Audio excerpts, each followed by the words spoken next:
Para po sa akin, kung lulusot po yan sa taong bayan, pabor po sa akin yun dahil yun ang gusto ko. Wala po ako talagang gusto kundi maging unicameral tayo at maging parliamentary tayo. Pero sa akin pong palagay ay mahirap pong gawin yan.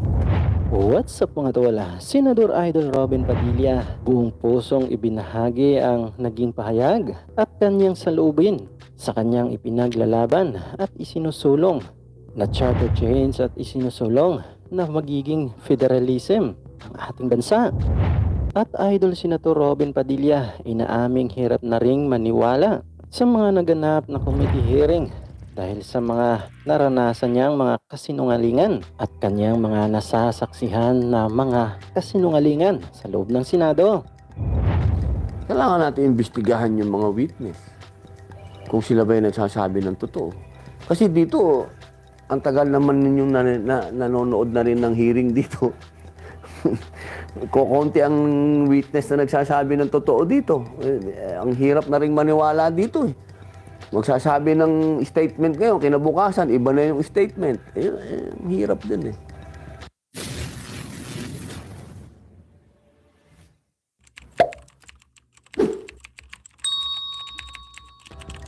Sa pagpapatuloy at naganap ngang press conference ni Senator Idol Robin Padilla sa loob ng kanyang opisina kahapon ay marami nga siyang isinuwalat at naging pahayag sa kung ano nga ang mga nagaganap at kanyang mga nasasaksihan sa loob ng Senado, lalong-lalo na nga sa mga naganap na committee hearing. Pag-aamin pa nga ng senador na minsan nga raw ay hirap na ring maniwala dahil nga sa mga paiba-ibang statement ng mga witness na talaga namang nasasaksihan niya nga ang mga nagaganap na kasinungalingan sa committee hearing. Regarding po sa resolution ni Senator Lisa, gusto niya pa-imbestigahan yung mga alleged crimes like sexual abuses, child abuse, exploitation ni Pastor Apollo Kibuloy. Do you support that initiative? No. Actually, nung nag-TS kasi siya, wala ako . Kung nandito ako noon, medyo mag-i-interpellate tayo. Kaso ng Amerikano yun. Kaso ng Amerikano yun kay Pastor. Paano? So ano yun, parang ICC din. Sunod-sunuran na naman tayo sa dayuhan. Ganun ba ang dating? Pero sir, meron daw siya mga credible sa foreign affidavit na nakuha, sir, na magpapatunay daw doon sir sa mga alleged crimes na yun, sir. And meron din daw po mga pending cases dito sa DOJ na currently, sir, na tinitig mo para po pursue ng cases against Pastor Kibuloy. Karapatan niya yun. Naisulong niya yan. Pero siyempre kami, ako lalo, nangangati ako pagka kaso ng puti . Pagkaso ng nau-offend si Bonifacio. Medyo ayoko talaga. Pero kung sa Pilipinas yan, wala akong magagawa . Pilipino yan. Pero pag ang babasihan natin, korte ng ibang bansa, no way. No way. Yung speech niya, ibinasin na po dun sa isang lalaki na nandito. Tapos may mga hawak dun siya, mga witness. Allegedly, yung isang minor na nandito pa rin na ginawa daw pulubin, pinagsilusit, mga... Kailangan patunayan niya yun. Siyempre. Nasa kanya ang burden. Ano yun, Na patunayan niya. participate kayo sa hearing na gagawin ni Sen. Lisa para mag... Kung marirefer yan sa committee, siyempre magpa-participate tayo. Kailangan natin imbestigahan yung mga witness. Kung sila ba yung nagsasabi ng totoo. Kasi dito, ang tagal naman ninyong nanonood na rin ng hearing dito. Kukunti ang witness na nagsasabi ng totoo dito. Ang hirap na rin maniwala dito . Magsasabi ng statement ngayon, kinabukasan, iba na yung statement. Ang hirap din . Pag nag-hearing, sir, sa January, tapos iniharap na, kayo mismo... Siyempre. Oo. Kailangan kong yun. Kailangan kong mag-participate doon. Tingnan ko kung saan galing yung witness. Samantala, buong pusong inihayag naman at ibinahagi ni Senator Robin Padilla ang kanyang saloobin sa kung ano na nga ba ang patutunguhan sa kanyang mga isinusulong at ipinaglalaban. Lalong-lalo na nga ang pangarap niyang baguhin ang ating ekonomiya, ang kanyang isinusulong na charter change at magiging federalismo ang ating bansa. Na kahit nga inaamin na ni Senador Robin Padilla na hirap talaga siyang maipasa ito sa Senado Pero hindi ito nawawalan ng pag-asa at naniniwala na darating ang panahon na matutupad rin ang kanyang mga pangarap at mga isinusulong at ipinaglalaban sa ating bansa na mabago ang sistema at takbo ng ating ekonomiya. Lalong-lalo na nga rin ay nabubuhayan nga ng loob si Senator Robin Padilla ngayon dahil pagbukas pa lamang ng taong 2024 ay muling pag-uusapan at muling talakayin at pagdidibatihan nga ito sa Senado. Ayon pa nga sa kanyang buong pahayag. Ano po, una ako, talagang Sara naman ako. Kahit pigain mo ako ngayon, mga ngamoy Sara Duterte ako talaga. Pero yun namang sinusulong natin, ma'am, hindi pa ito unicameral. Hindi pa kasi sigurado yan. Imposible pang mangyari yan. Itong sinusulong po natin, ito pa rin po. Ito pa rin form of government ito, presidential bicameral pa rin.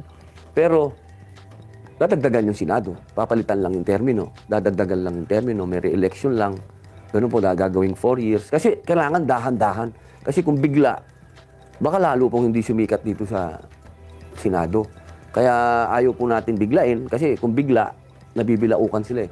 Baka sakaling sa ganitong klaseng panukala, mas tanggapin. Kasi nung minsan, nagkaroon naman kami ng lakas loob dito na i-file.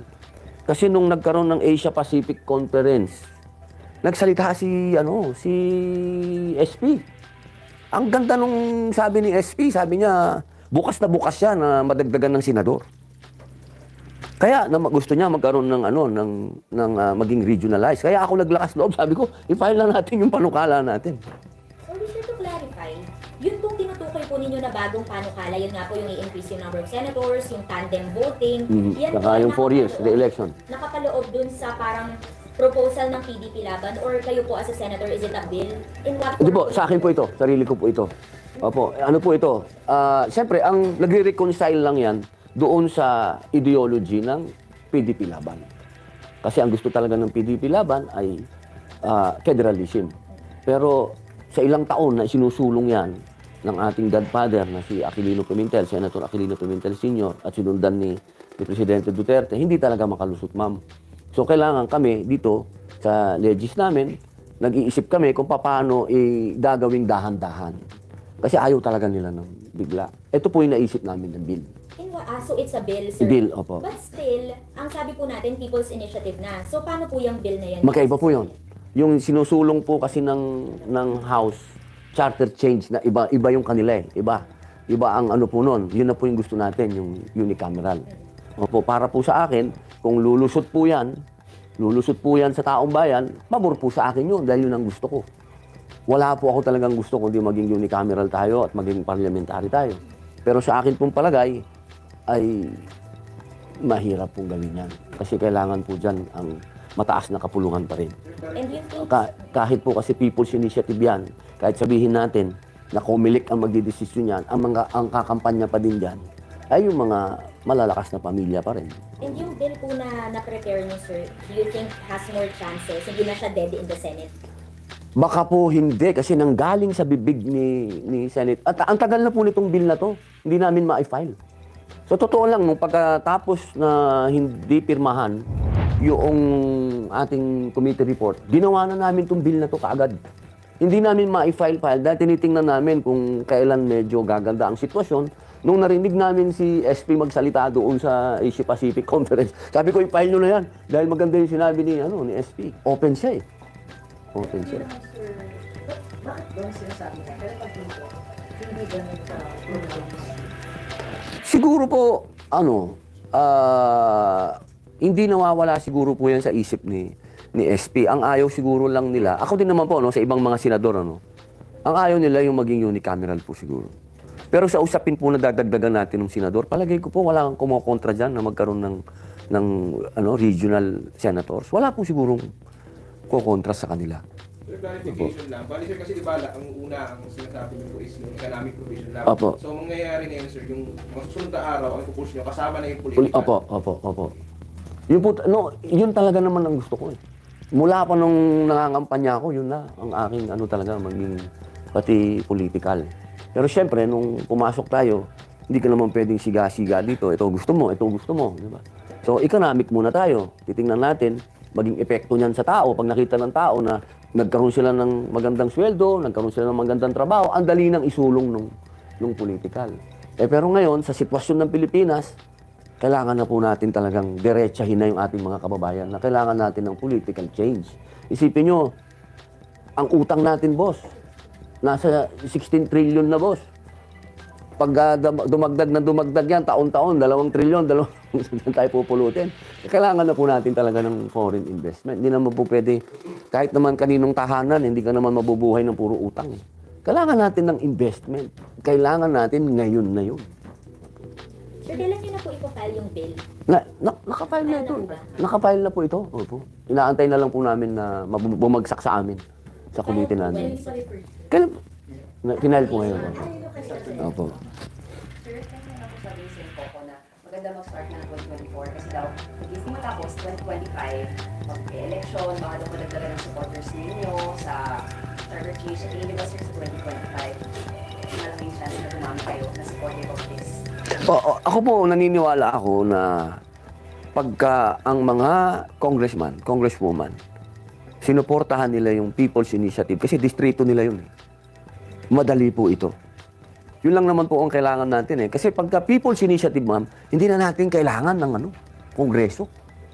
Diretso yun eh. Diretso sa COMELEC yun. Pag nakuha natin yung 12% na population vote. Pagdating sa COMELEC nun, pag pumasa sa kanila yun, kasama na kagad sa balota yun, 2025. Yes or no na. Kasi kung antayin natin ng Congress, meaning the upper and the bigger, ayaw nila ng lower sila.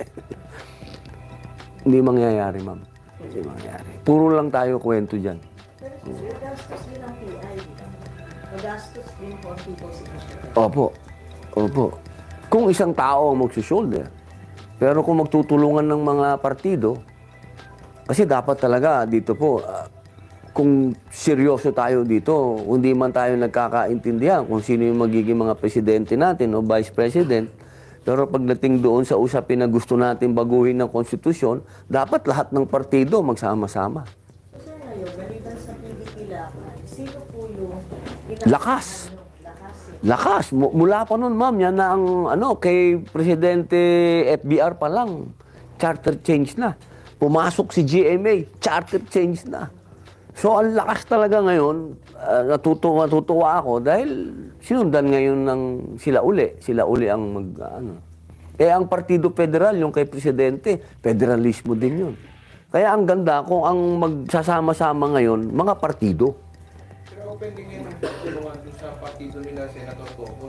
Oo naman, alam mo ba, araw-araw ko nililigawan yan, tanong mo kay Chairman. Lagi ko siyang, everyday yun, nakikita ko siya, boss. Mag-isa na lang tayo. Everyday yan, boss. Mag-isa na lang, sir, as Yung PDP. Hindi, medyo, di ba? trying to unify. Oo, unify na. Sir, ibig sabihin bukas, yung Duterte wing and then itong wing. Oo, bukas na bukas, lalo ngayon, boss. Lalo ngayon. Why, sir? Bakit lalo ngayon? Sa sitwasyon ng... Kasi... Kawawa na tayo, ma'am. Kawawa ng Pilipinas. Pag hindi pa tayo nagkasundo-sundo kahit man lang yung mga political party, magkasundo-sundo tayo sa charter change, kailan pa tayo? Pag-aralan mo, ma'am, lahat na lang ng ginagawa natin, puro band-aid. Wala pa tayo. Pero sir, may pag-uusap na ba from the Duterte wing tsaka yung sa kabilang Opo. Opo.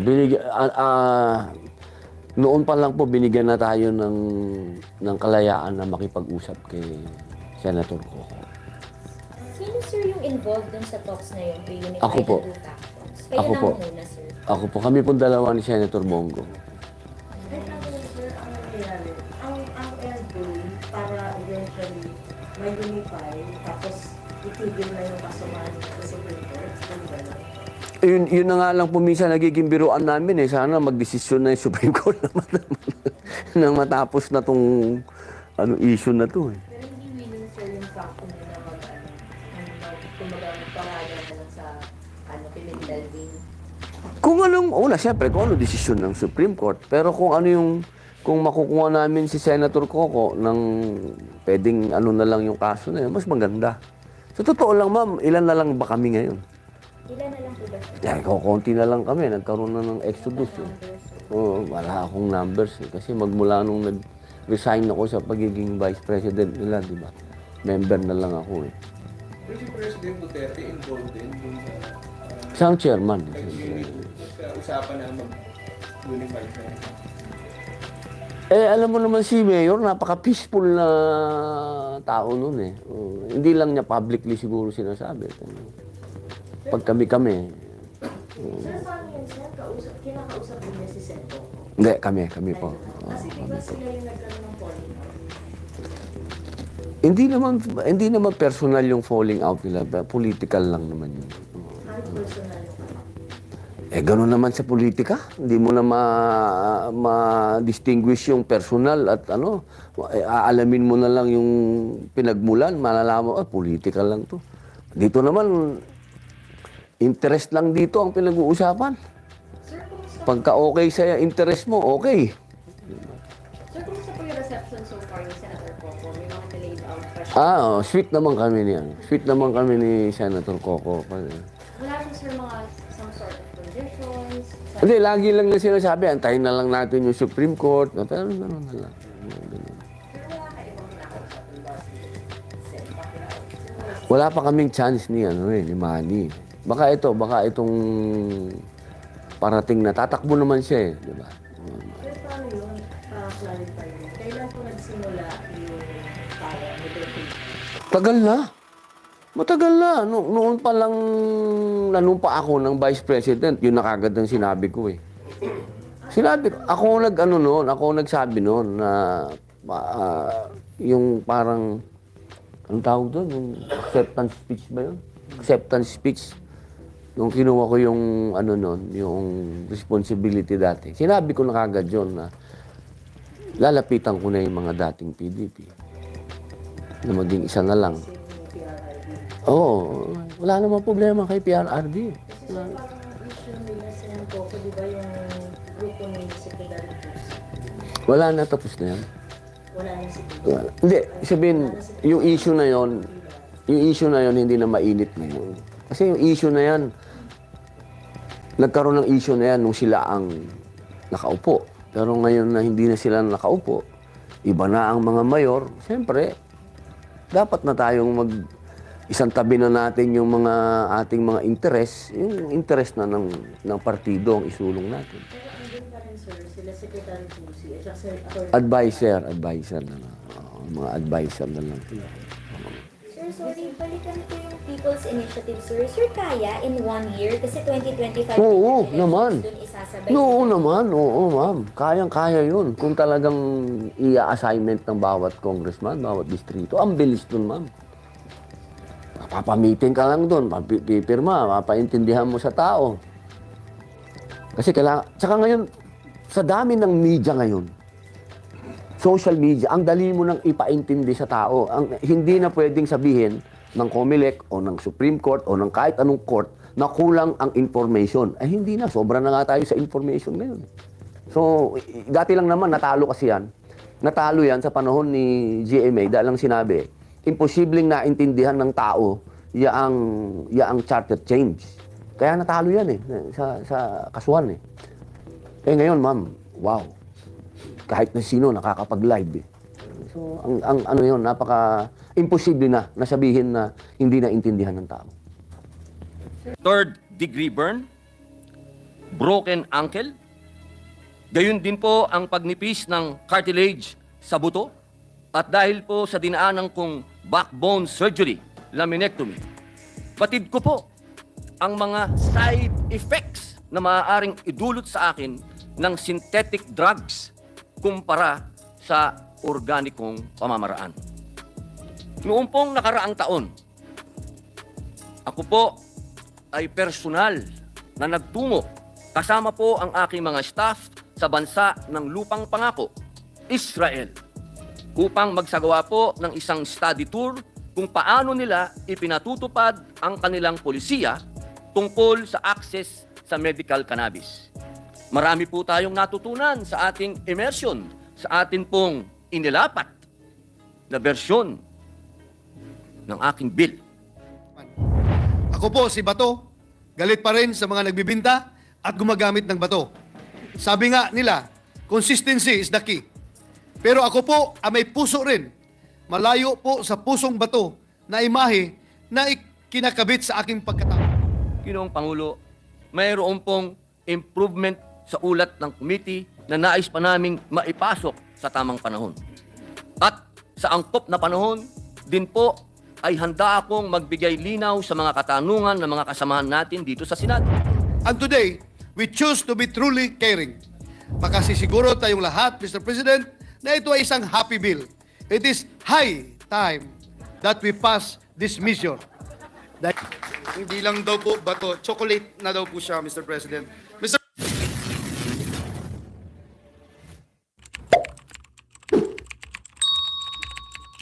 Senator Robin Hood Padilla, chairperson of the Subcommittee on the Medical Cannabis Compassionate Access Act, to deliver the sponsorship speech. I so move, Mr. President. Senator Robin Hood Padilla may now proceed with his sponsorship speech.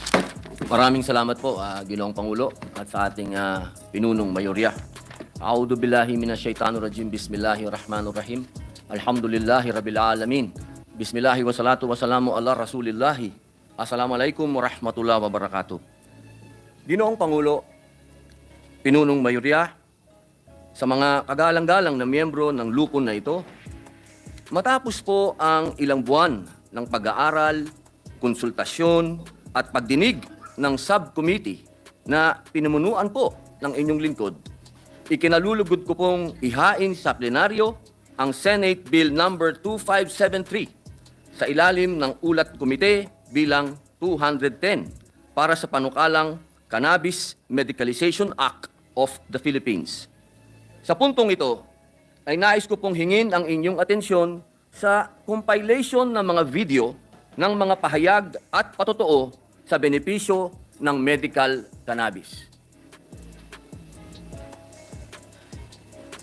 I think what we're finding now is as momentum builds, more and more people are looking into diseases that can be treated with medical cannabis. And I think that's important because we don't have treatments for some issues like autoimmune or nausea and vomiting, again, with chemotherapy. And this seems to fit into that. When people ingest CBD and THC. THC is the psychoactive one that also gets you high. CBD can treat some of the things you've mentioned and doesn't get you high. So what we're doing here in the States is actually trying to look at the ingredients, the compounds that lead to different effects. And the more we learn, actually, the studies are promising. And I will say that in 50 states, many have legalized it for medicinal purposes, and some have legalized it for recreational. Medical cannabis can help with cancer pain. Cancer pain. So remember now, when we talk about medicinal marijuana or medical cannabis, there are a lot of potential applications and a lot of exciting, interesting research, different ratios of CBD to THC in their cannabis, and really found some very positive and encouraging findings about the relief of their cancer-associated pain. And I think the big picture here is that, you know, however we feel about the topic of cannabis, recreational versus medicinal, it remains and is showing itself to be a very valuable resource in terms of its medical applications, because we know that it is very difficult to treat patients who are living with chronic pain.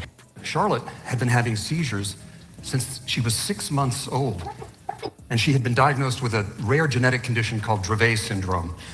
None of the medicines that had been prescribed for Charlotte had worked, not one of 17 different prescription drugs. I had heard pretty much the same thing that Paige had, that there was a compound in the marijuana plant called CBD, or cannabidiol, that might be able to control seizures. There was one study on it published in 1980, and I just happened to have read that. So CBD is remarkable. I filled out the necessary paperwork so that Paige could go down to the dispensary and buy all of the high CBD, low THC cannabis in Denver, 1.5 ounces for $800. And Paige gave it to an herbalist friend of hers in Colorado Springs who extracted it into an oil, and then Paige, very nervously, put several drops of it in Charlotte's mouth.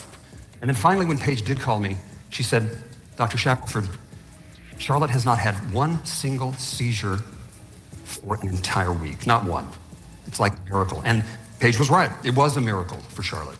So the majority of your prescriptions that you write are basically for what ailment that people have? Well, as I looked at my statistics, of 13,000 patients, 75% are being prescribed for pain.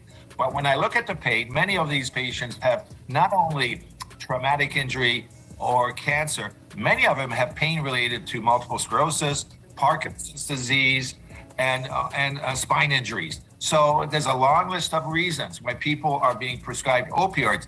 some of them truly beneficial, like in patients with cancer. Opioids not only cause the potential for death, but also mental issues, depression, constipation, disorientation. So opioids have a long list of side effects, and medical marijuana may help out. A last desperate chance to save her daughter brought her online, where other parents were talking about the wonders of cannabis oil. Sarah decided she had nothing to lose. There were no children with Odahara at the time who had tried it. So she was the first, and How soon before you saw a response? immediately. We saw, like, that day, seizures just weren't there. She wasn't seizing. She obtained a prescription for medical marijuana. That's what she was taking out of the oven, which she turns into cannabis oil for Maya. I'm just putting in 250 mils of coconut oil. She has developed a process to extract the oil to get a 1-to-1 ratio of THC to CBD, the active ingredients in marijuana that have changed her daughter's life. The whole family's life, really. It means that we all can breathe, I guess, a little bit. We've always felt like, we're just holding our breath, waiting. Yeah. Now it's just so much different. We can do things as a family. After 6 months, they performed another EEG at Sick Kids and were astounded by the results.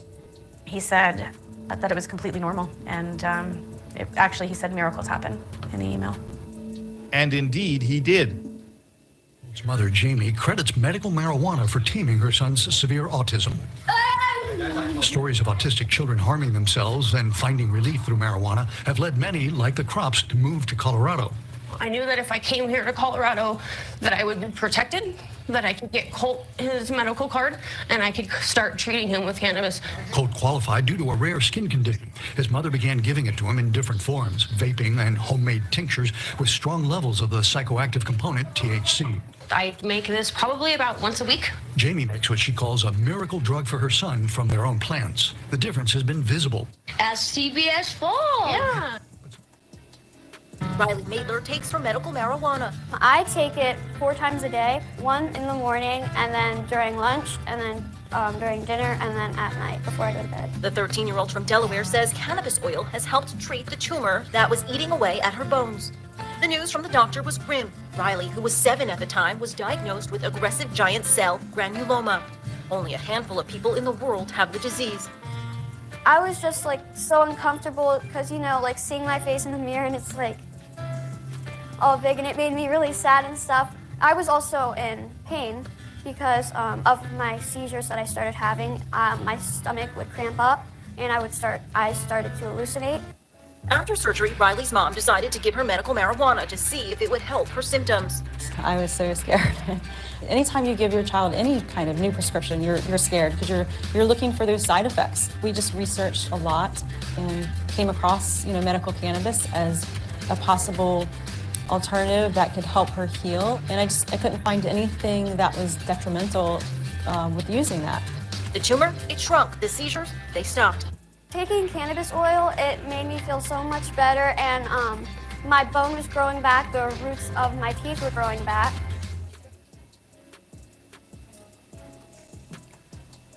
Ginoong Pangulo, wala na po sigurong pangarap ang bawat isang miyembro ng lupon na ito bilang mga halal ng taong bayan, kundi makitang ang bawat Pilipino ay may epektibo at pantay na akses sa dekalidad na serbisyong pangkalusugan. Ika nga po ng isinisigaw ng United Nations 2030 Agenda for Sustainable Development, leave no one behind. Sa wikang Filipino, walang maiiwanan. Ginoong Pangulo, napapanahon na po siguro upang dinggin natin ang hinaing ng mga magulang at pasyente na nagsusumamo upang maging legal na ang access sa lunas na kanilang lubhang kinakailangan. Batid po ng lupon na ito ang aking sinseridad sa pagtulak ng batas na ito sapagkat bilang isang tao po na nangangailangan din ng regular na lunas para sa aking mga injuries na natamo ko sa pagiging artista o isang action star.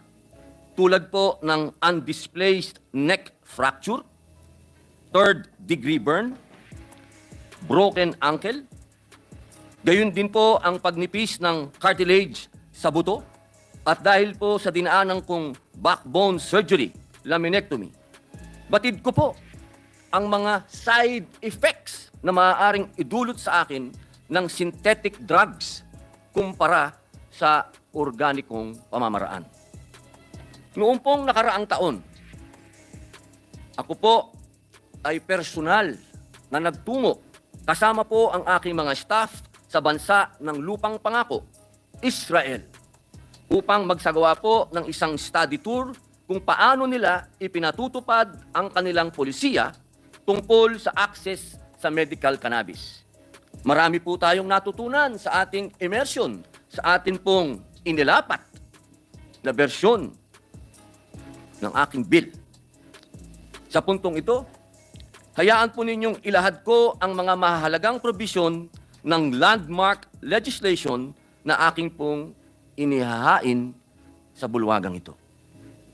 Una, sa pagsasabatas po ng legal na access ng mga lehitimong pasyente na nangangailangan ng medical cannabis. Layon po nating bumuo ng Philippine Medical Cannabis Authority, PMCA, sa ilalim po ng pangangasiwa ng Kagawaran ng Kalusugan o Department of Health, DOH. Ibinatay po natin ang anyo at istruktura ng PMCA sa Israel Medical Cannabis Agency, IMCA. Sa ilalim po ito ng Israel Ministry of Health na siyang otorisado para sa pag-issue ng permit sa mga pasyente o lisensya para makagamit po ng medical cannabis. Ito rin po ang nagtatasa, nagbibigay pahintulot at nag-i-issue ng mga angkop na permit sa lahat ng mga may kaugnayan sa cannabis. Ang ilan po sa mga tungkulin at kapangyarihan na nais nating ibigay sa PMCA ay ang mga sumusunod. Una, pagbalangkas ng Comprehensive Cannabis Medicalization Plan. Pangalawa, pagbalangkas, pagpapatibay at pagpapatupad ng mga alituntunin at regulasyon na may kaugnayan sa mga medikal na halamang cannabis, mga produkto at by-product nito. Pangatlo, pagbuo ng sistema ng impormasyon upang mahigpit na mabantayan ang paglaki ng cannabis mula sa binhi hanggang sa pagbebenta para sa monitoring at regulasyon. Pang-apat, pag-issue ng mga lisensya na nararapat sa mga rehistradong entity o tao, pribado o gobyerno na magiging bahagi ng industriya ng medical cannabis. Panglima, pagpapatuloy ng research and development para sa industriya ng medical cannabis. Upang siguruhin po naman na nasa tamang landas ang mga polisiya, patnubay at regulasyon sang-ayon sa sinasaad ng panukalang ito, bubuo po tayo ng Medical Cannabis Advisory Committee, MCAC. Sa pamumunuan naman po ito ng kalihim ng kalusugan bilang ex-officio chairperson. Ang mga sumusunod namang opisyal ay magiging permanenteng miyembro ng committee, chairman ng Dangerous Drugs Board, DDB, Directors General ng FDA at PIDEA, kalihim ng siyensya at teknolohiya, kalihim ng agrikultura o mga kinatawan ng mga nabanggit na ahensya. Ang isa sa mga malalaking tanong, sino po ba ang ituturing na qualified patients para maka-access sa medical cannabis treatment? Ang kwalipikadong pasyente po ay isang tao na na-diagnose ng sertipikadong doktor na may debilitating medical condition at maaaring makatanggap ng therapeutic at palliative benefits mula sa cannabis base sa kanyang sariling pasya. Binibigyang linaw po natin na ang medical cannabis ay complementary treatment na isasabay sa mga gamot na sadyang ginagamit na ng isang pasyente. Inatasan po ang mga pasyente na magparehistro sa PMCA na magkakaroon po sila ng ID number at mabibigyan ng registry card na may QR code po para sa verifikasyon. Para po sa mga pasyente na minor de edad, kinakailangan pa rin pong ipaliwanag ng sertipikadong doktor sa pasyente at sa kanyang custodial parent o legal guardian ang mga panganib at benepisyo ng paggamit ng medical cannabis bilang gamot. Magiging lehitimo lamang po ang reseta kung ito ay galing sa isang duly licensed physician na may good standing, walang nakaraan o kasalukuyang kriminal o administratibong kaso at holder ng S2 license mula sa PIDEA at dumaan sa pagsasanay mula sa PMCA. Para sa kaalaman ng lahat, ang S2 license mula sa PIDEA ay ibinibigay sa mga rehistradong doktor upang makapagreseta ng mga controlled substances. Ginoong Pangulo, ang administrasyon po ng cannabis ay maaari lamang po sa pamamagitan ng oral, sublingual, inhalers, topical, and suppositories. Pagdating po sa validity ng reseta, ito po ay magiging valid lamang sa loob ng 1 taon. Naglagay din po tayo dito, Ginoong Pangulo, ng mga grounds para sa revocation ng reseta. Kabilang na ang maling paggamit ng reseta at hindi pagsunod sa dosage at forma. Maging ang mga magiging industry players po nito, individual man o grupo, ay dadaan sa pagrerehistro upang makapagsagawa ng paglilinang, pagmamanufaktura, produksyon, dispensing, pananaliksik at pagpapaunlad, pag-aangkat at pagbebenta. Ang mga industry players pong ito ay mahigit natatalima sa mga regulasyon, patnubay at standard operating procedures na isinasaad ng batas. Pagdating po sa kultibasyon, produksyon at pagmamanufaktura ng cannabis para sa medikal na gamit, isinasaad na po ng panukala ang mga kondisyon na pamamahalaan ng PMCA, kung saan lamang maaaring isagawa ang mga nabanggit.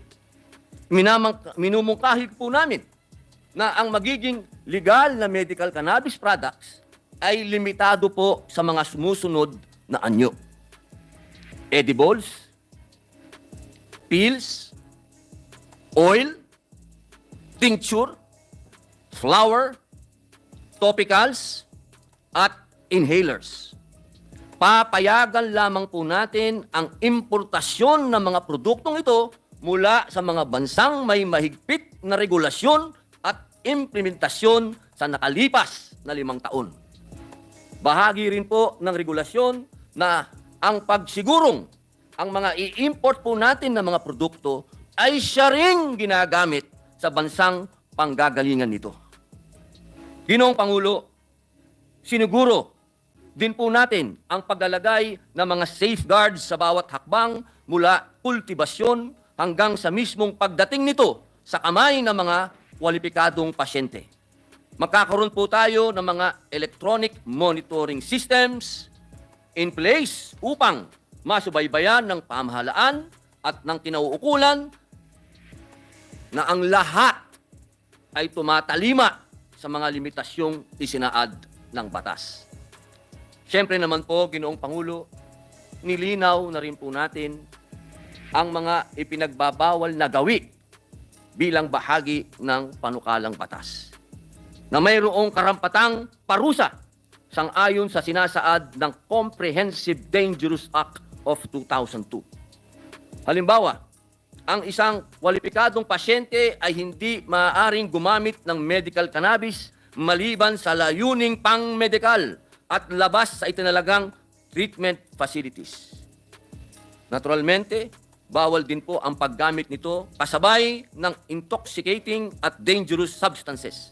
Hindi rin po pinapayagan ang pagbebenta at pamimigay ng medical cannabis mula sa pasyente.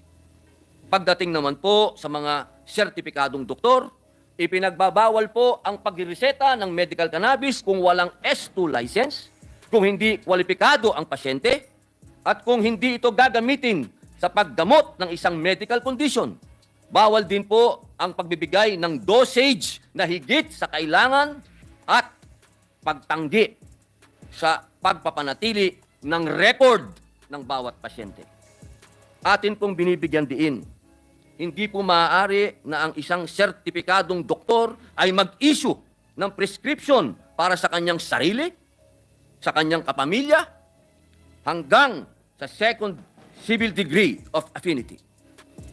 Inalatag na rin po natin ang mga partikular na ipinagbabawal na gawain para sa mga medical cannabis industry players. Gayon din sa mga individual at iba pang entities. Naglagay din po tayo ng probisyon para sa pagsasanay ng mga medical cannabis physicians, pharmacists, at iba pang healthcare professionals na pangangasiwaan po ng PMCA. Makikipag-ugnayan din po ang PMCA sa CHED upang maisama ang paksa ng medical cannabis sa curriculum ng mga medical schools, gayon din sa kursong agrikultura at applied science and technology sa mga kolehiyo at universidad. At siyempre po, Ginoong Pangulo, bubuo po tayo ng joint Congressional Oversight Committee upang magsagawa ng regular na pagsusuri ng implementasyon ng batas na ito.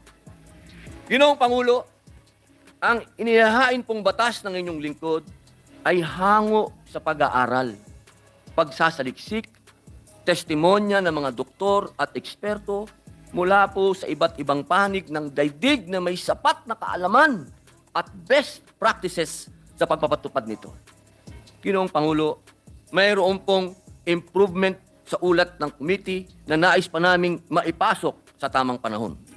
At sa angkop na panahon, din po ay handa akong magbigay linaw sa mga katanungan ng mga kasamahan natin dito sa Senado. At siyempre po, handang-handa po akong tanggapin ang inyong mga amendments upang mas lalo pa po nating paigtingin ang panukalang batas na ito. Maraming salamat po, Ginoong Pangulo. Mabuhay ang Pilipinas. Maraming salamat din, Senator Robin Hood Padilla. Thank you, Mr. President. Mr. President, next to co-sponsor the measure is the distinguished gentleman from the great province of Bohol and the Davao region, no other than Senator Ronald Bato de la Rosa. I move that he be recognized, Mr. President. Senator Ronald Bato de la Rosa is recognized to deliver his co-sponsorship speech. Thank you, Mr. President, Majority Leader. Good afternoon, Mr. President and distinguished colleagues. I rise today to express my full support for the Senate Bill number 2573, also known as the Cannabis Medicalization Act of the Philippines. Una sa lahat, I would like to commend our dear brother, Senator Robin Hood Padilla, for taking on the challenge of heading the subcommittee that was given the task to focus on conducting public hearings, technical working groups, and consultative meetings, with the end in view of producing legislation that would be most acceptable to the government and most compassionate to our people. Senator Robin did not only walk the talk, but he also took a step further, even literally going the extra mile. He flew all the way to Israel to study and exerted due diligence on the matter of pharmaceutical-grade cannabis. His inputs on the industry's best practices called from Israel's almost 2 decades worth of experience proved very educational and substantial during the course of the public hearings. Bilang isang rock-hard anti-illegal drug advocate mula pa noong aking pagsiservisyo sa Philippine National Police, tahasan kong kinalaban at pinilit tuldukan ang krisis sa ipinagbabawal na gamot. So it is only right to ask, is this an exercise in contradiction? To respond, Mr. President, there is no contradiction. Mr. President, dear colleagues, Section 2 of Republic Act number 9165 or the Comprehensive Dangerous Drugs Act of 2002 states that the government shall, however, aim to achieve a balance in the national drug control program so that people with legitimate medical needs are not prevented from being treated with adequate amounts of appropriate medications, which include the use of dangerous drugs. Examining this more closely then, we can see that the proposal of our dear colleague, Senator Padilla, is in full consonance with this existing anti-illegal drugs policy of the government. Hanggang ngayon naman po ay nanatiling mariin ang aking pagkundina sa illegal na droga. Hindi po nagbabago ang aking posisyon bilang alagad ng batas at ngayon ay gumagawa ng batas. Higit sa lahat, bilang isang ama, okay lang? Bilang ama, naniniwala ako na dapat ilayo ang ating mga mamamayan sa mga bagay na makasisira sa kanilang buhay at kinabukasan. Kaakibat ito, tungkulin ko rin bilang lingkod bayan na ilapit sa ating mga kababayan ang mga bagay na maaring magpaginhawa sa kanilang buhay. Kasama na rito ang mga maaring magsilbing lunas sa kanilang mga karamdaman. Ako po si Bato, galit pa rin sa mga nagbibinta at gumagamit ng bato. Sabi nga nila, consistency is the key. Pero ako po may puso rin. Malayo po sa pusong bato na imahe na kinakabit sa aking pagkatao. Naniniwala po ako na hindi natin dapat ipagkait sa mga pasyente ang gamot na maaaring makapagbigay ng ginhawa sa mga kababayan nating may sakit.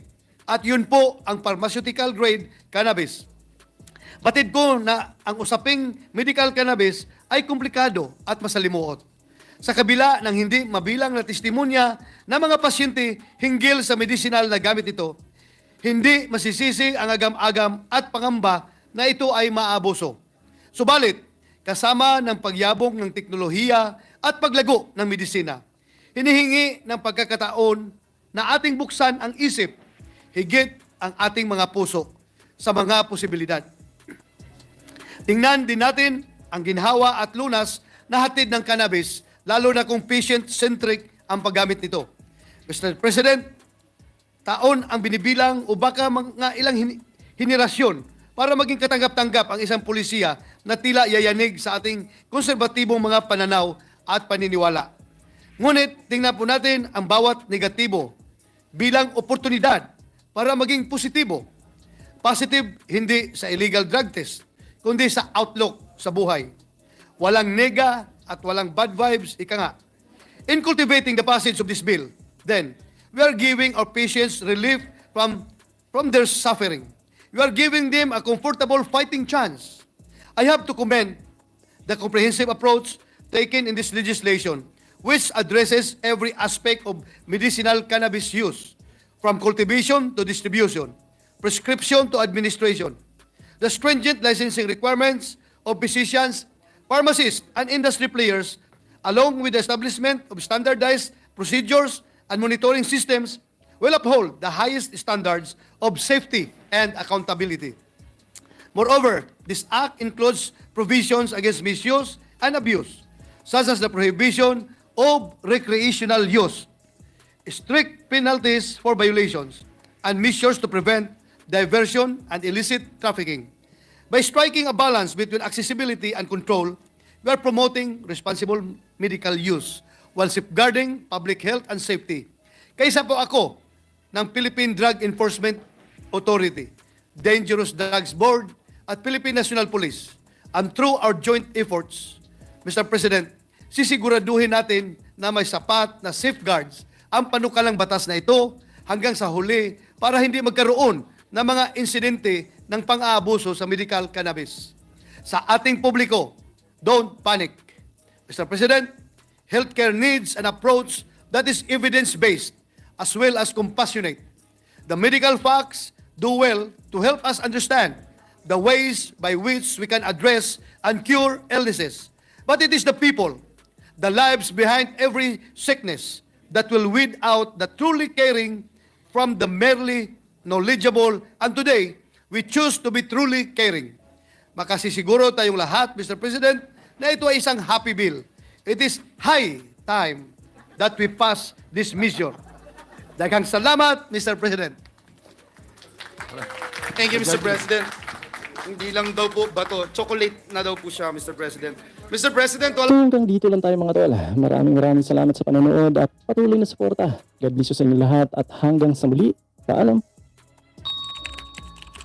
Good sponsor. Since meron pong issue ng ancestral domain at ang IPs po dapat dito ay ginagalang, nirespeto, recognize. So kailangan po talaga kasama sila doon po sa pagbuo nitong PAMBI Board of Directors para doon sa isang project. Opo. Okay.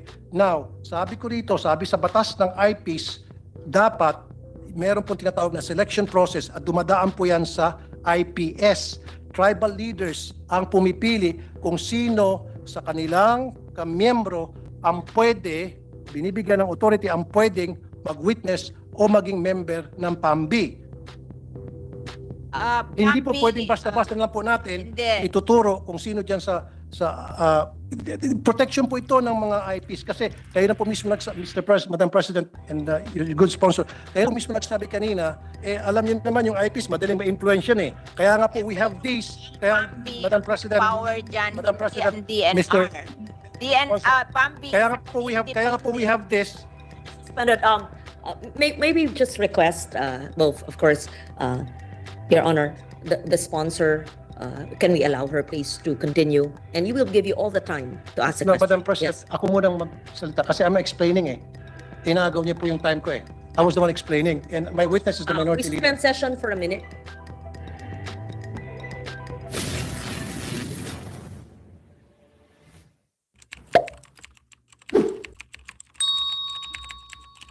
Ma-displace yung ating IPs para ma-exploit po yung ating mga lupain at masisira po yung ating tubig, ilog, mga puno, etc. Yun po yung point ko. And again, I don't disagree with you na kailangan din natin yung mining. Pero dapat responsible mining at dapat sa tamang lokasyon. At kapag marami po nagreklamong mga Pilipino, pakinggan po natin. In fact, pati po yung mga foreigner, third party na gumawa po ng auditing, sila mismo ay nag-oppose na hindi dapat ituloy ng Oceana Gold pero pinagpipilitan po natin. Madam Sponsor. Okay na tayo po dyan. Now, last but not the least, ito na po yung sinasabi niyo kanina. Masungi Conservation Area, Ancestral Domain. Sabi sa'yo, last but not the least, the Masumi. Ito. Okay. Bakit po pinayagan ang isang wind farm na magtayo doon po sa Masungi Conservation Area na meron pong ancestral domain issue? Talaga pong there's something wrong with the contract with Masungi. Kasi hindi ho pwede yung perpetual. No, I'm not sorry. Let me interrupt. Para hindi na masayang oras natin. I'm not talking about Masungi Foundation. I'm not talking. Mamaya na po natin pag-usapan yon later. What I'm talking is just the Masungi Conservation Area. Not the foundation. So, despite the fact na ito po ay declared as ancestral domain at meron pong nagkiklaim ng mga IPs at under proclamation number 1636, it was declared as a sanctuary, wildlife sanctuary and game preserve. At hindi po dapat pwedeng panghimasukan ng anumang commercial activities, explorations, exploitations, etc. Dahil marami po mga ibon dyan at mga halaman na endemic po sa Pilipinas. In 2020, a proposal to measure the potential of wind energy was given to us by the family of processing license. Just to measure them.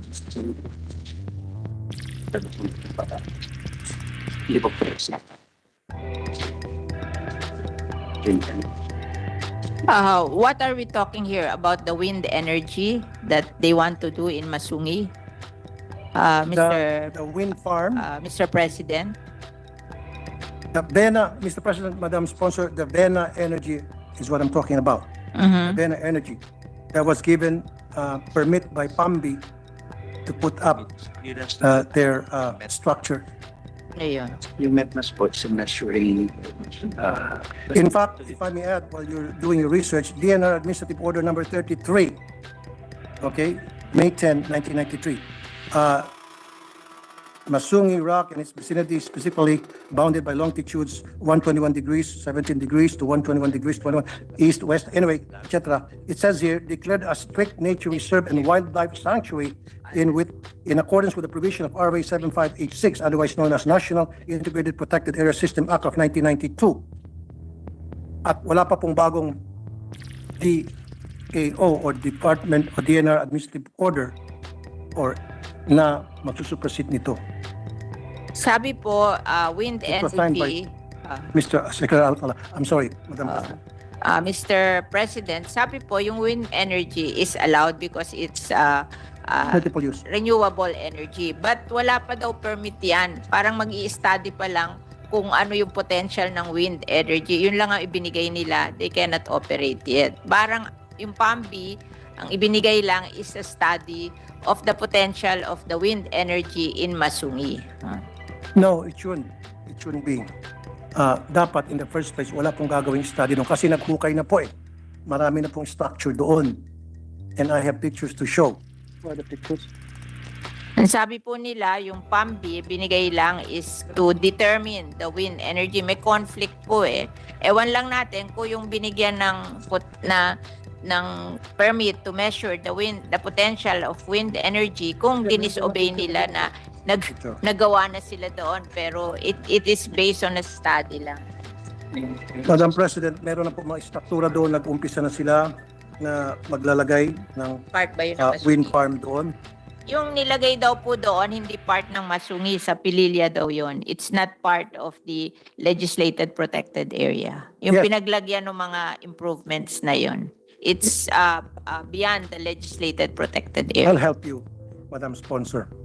What happened was, ginamit ng PAMBI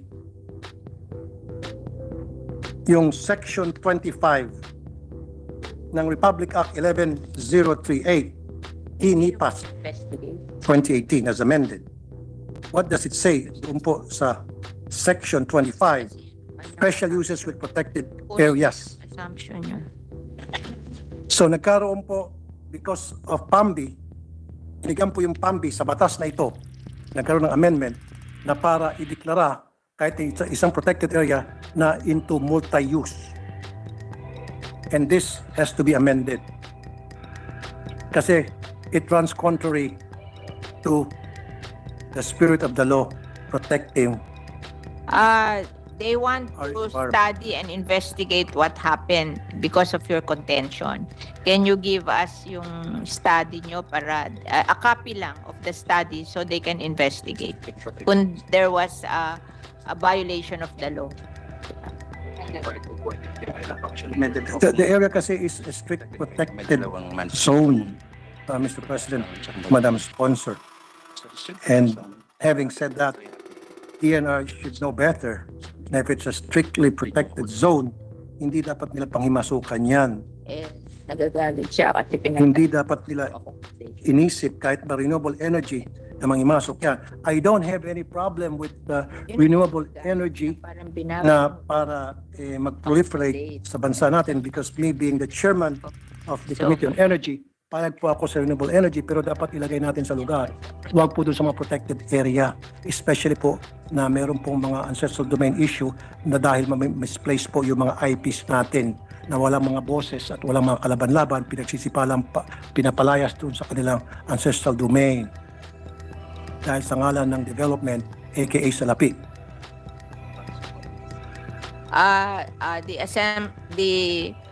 The point of view of the DNR is in every protected area there is a place for strict implementation of the law. They call it the strict protection zone. Tapos there are also areas in the protected area, yung tawag nila multi-purpose, multi-use zone. Yes. So hindi naman nila pinayagan doon sa strict protection zone. Doon lang sa multi-use zone. Exactly. Ayun, kung may other complaints na pinaalis yung mga tao, ganun-ganon, then let's have the complaint and we will investigate. Exactly. Exactly. Thank you very much for that answer, Madam Sponsor. That's exactly what I want you to say. Now, ang nangyari kasi, nagkaroon po ng multi-use zone, classify po ng DNR using Section 25 of the e-NIPAS law as amended 2018 from Republic Act 7586 of the NIPAS Act of 1992. Now, yan po, hindi ko na pwedeng contest yan dahil batas po yan. Okay? I will not contest. However, nakasaad dito, para ang PAMBI ay payagan na mag-classify ng multi-use sa isang strictly protected area, kailangan, ito na po yung minention yung kanina, Madam Sponsor, members of the PAMBI board, which consists of DNR Regional Director, Governor, Senator of the Republic of the Philippines who is duly registered resident of the province,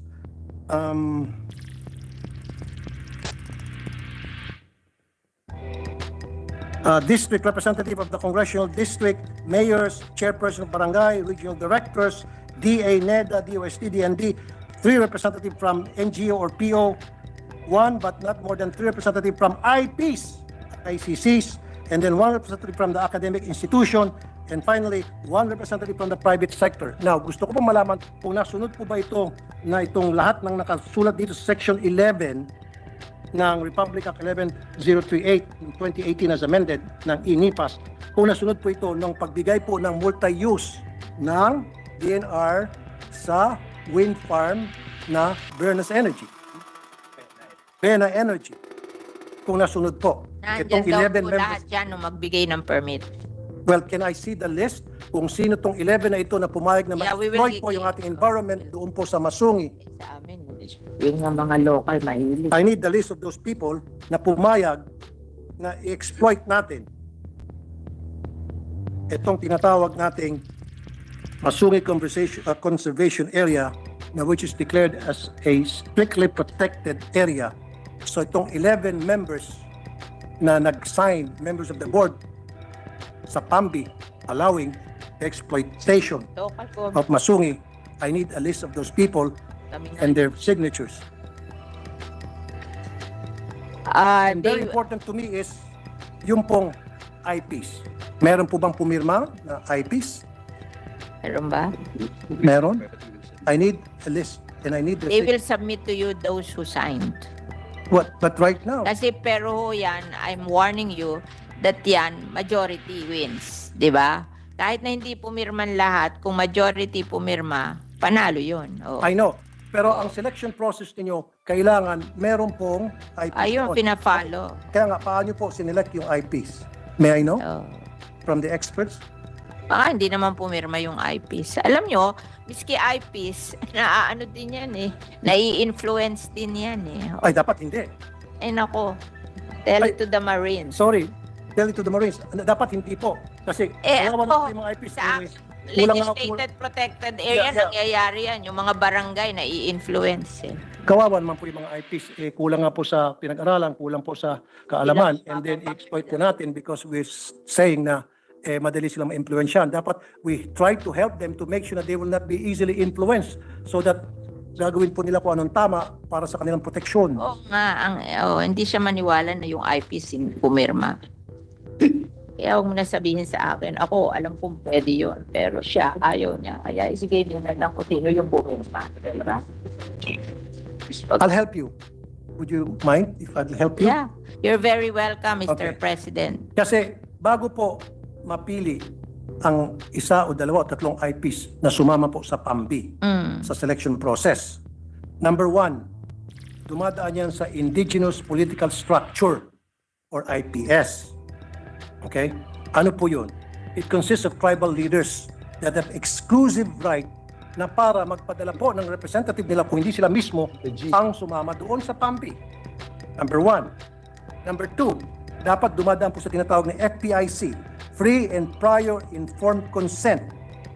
Process ito na ipapakita na itong IPs were not coerced and were not influence, just like what the good sponsor said, na madaling na-influence. Kaya nga pumapasok itong proseso to make sure na hindi po sila na-influence, hindi po sila na-coerce. Ito po yung FPIC. And finally, evidence 1 and 2 I mentioned, dapat may certification precondition or CP documents from NCIP pirmado na nagkaroon ng tamang proseso at pumayag ang IPS community. In the absence of these three,